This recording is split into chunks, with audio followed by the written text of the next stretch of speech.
Hello everyone, তো আজকে ছিল দাদার অফিসে ফ্যামিলি ডে। আমরা সবাই মিলে দাদার সাথে গেছিলাম দাদার অফিসে। আর কিছুক্ষণ পরে তোমরা বুঝতেই পেরে যাবে কোন অফিসে আমরা গেছি। ইয়েস, আমরা গেছিলাম জিও অফিসে। অনেক দিন ধরে আমাদের সবার ওই অফিসটা দেখার খুব ইচ্ছা ছিল, তো আজকে ফাইনালি সেই ইচ্ছা পূরণ হলো। যখন আমরা যাচ্ছিলাম তখন দাদা আমাদের বলে দিয়েছিল যে রিলায়েন্স কর্পোরেট পার্ক এত বড় যে একদিনে সেটা কমপ্লিট করা যাবে না। আর ঠিক তাই হয়েছিল, পুরো 50% কমপ্লিট হয়েছিল, এখনো 50% বাকি আছে। তো হাঁটতে হাঁটতে আমাদের খুব খিদে পেয়ে গেছিল, তাই একটু চা আর ফ্রেঞ্চ ফ্রাইজ খেয়ে নিয়েছিলাম। তারপর আমরা আবার হাঁটা স্টার্ট করলাম। তারপর আমরা ভেবেছিলাম যে কৃষ্ণ মন্দিরে যাব, ওটা অফিসের মধ্যেই আছে, খুব সুন্দর নাকি মন্দিরটা, বাট 6টা বেজে গেছিল তো খোলা আর থাকতো না, তাই আমরা যাইনি। পর আমরা চলে এলাম এই সুন্দর লেকটা সাইডে।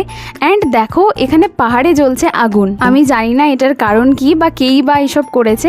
যাই হোক, আমরা এইসব ভিউ দেখতে দেখতে অনেক গল্প করেছি, মজা করেছি আর গানও করেছি। তো আজকের ব্লগটা এইটুকুনি, দেখা হচ্ছে নেক্সট ব্লগে। টাটা।